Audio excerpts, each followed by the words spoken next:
What's going on, you guys? Michael Elefante here. This is one of my favorite times of every single month, which is reviewing the numbers from our real estate investments. Today I'm actually going to include not just the 4 Airbnb properties we have, but also one of the long-term rentals that we have.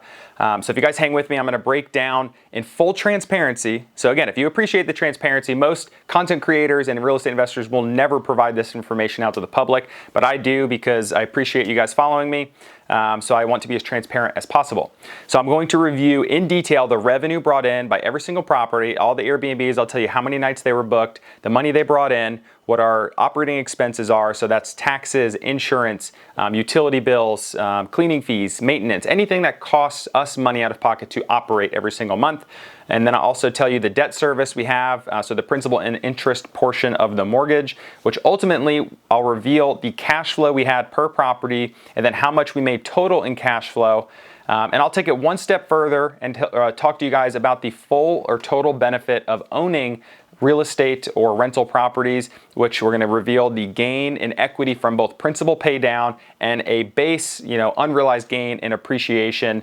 And then overall, what was the total net gain financially or net gain in wealth for the month of August. The first property I'm going to talk about is the first property we ever invested in, which is a 4-bedroom house in Nashville, Tennessee. It's located about 10 minutes to downtown, has a really cool rooftop, tons of space, sleeps up to 12 guests. We have this custom mural put in. It's interactive. We have a lot of bachelorette parties, birthdays, special occasions. People love to take photos in front of that mural. In the month of August, we had 22 nights booked, and we brought in a total revenue of $14,046.67. The operating expenses was $4,106.40, and the principal and interest on the mortgage totaled $1,914.13. So if we take the revenue minus the expenses and the debt service on the loan, leaving us a cash flow of $8,026.14.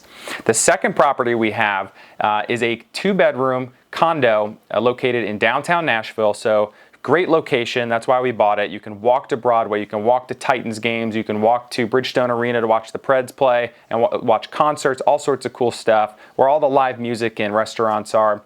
This place sleeps up to 8 guests, and in the month of August, we booked a total of 26 nights. And the total revenue was $11,639.48. Operating expenses totaled $2,665.05, and the debt service on the loan, again, the principal and interest, was $1,667.20. This leaves us with a cash flow from a little 2-bedroom condo in Nashville for the month of August of $7,307.23. Honestly, this property has been kicking butt. Cash flowing a ton during the summer months. We are booked up like crazy. We honestly made a slight change to our pricing strategy, reducing prices to capture more bookings, especially midweek, and it's been performing really, really well ever since we made those changes. Next, we have the first mountain house we ever acquired in Gatlinburg, Tennessee. This is basically right at the entrance to the Smoky Mountain National Park, which is the most visited national park in the country. We did a secondary home loan here, so we had a great deal because we use it from time to time as a vacation home, but we only had to put down 10%, got a favorable interest rate, and this place needed a little bit of love. So we did a cosmetic rehab, changed the paint, we took up the carpet and redid the floors on the upstairs portion of the house. We redid the stairs, which were also carpeted, so we put down new stair treads. And then refurnished it pretty much completely. Redid the backyard area, made it a really fun place for families to enjoy, and it's been performing really, really well throughout the summer months, and we hope to see that performance continue here through the fall and the holidays as well. But for the month of August, we were booked for 25 days, bringing in a revenue of $17,142.47. The operating expenses were only $3,840.82. And the debt service on our loan is $2,053.72. So again, we'll take the revenue minus the expenses and the debt service on the loan, leaving us a cash flow of $11,247.93. Lastly, we have our most recent project, which honestly is probably the most spectacular short-term rental we have. It's so many amenities. We bought this place. It needed a ton of work. We got it at a steal. I think we purchased at a $499,000 purchase price. We could probably sell it today for north of $1.2 to $1.5 million. but we redid the entire interior, replaced all these light fixtures, repainted everything. We converted the 2-car garage into a massive, like, fully blown theater room with a projector screen, surround sound. It's awesome. Super unique place. It has a sauna, a hot tub. It has a nearly 2,000 square foot rooftop patio with mountain views. So really fun place for families to visit, and it accommodates 12 guests. In the month of August, we were booked for 29 out of the 31 days, and we brought in a revenue of $24,307.58. Our operating expenses totaled $4,019.21. And debt service was $2,024.96, leaving us a cash flow of $18,263.41. Now, this property we did split 50-50 with a co-investor. We split the cost of acquiring the asset out of pocket. We split the cost of the rehab and the cost of the furniture 50-50 down the middle, and we're ultimately agreed upon splitting the cash flow 50-50 too. So we need to divide this number by 2 to get our take home in cash flow. So if you take that number, divide it by 2, we have $9,131.71 for the month of August here. So those are the 4 Airbnb properties, but I am going to talk about our one long-term rental. This is actually a place that we lived in for over 2.5 years in Nashville, and since we've been traveling full-time, you guys can see I'm filming from a hotel room right now. We've been traveling all over the country in a camper van for the past 4 months, and we've been renting out our house in Nashville to a tenant on a 12-month lease agreement. So for the month of August, and really every single month, our rent is right around $3,100, but we also have a property management company for that property. So after their cut, our revenue for this house was $2,981 in the month of August. And then the taxes and insurance on the property was $402.53.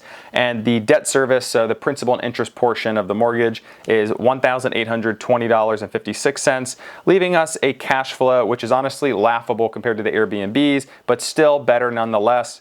It was $757.91.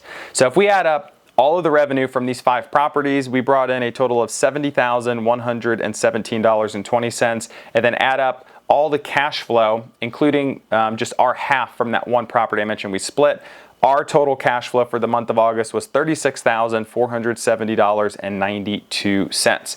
So I hope you guys hung with me there. Let's take it one step further. I'm going to talk about the principal pay down on each property, right? Because I mentioned the debt service, principal and interest. We actually get to keep the principal portion of that as in the form of equity in that property as the house is getting paid off each month over the course of the loan term.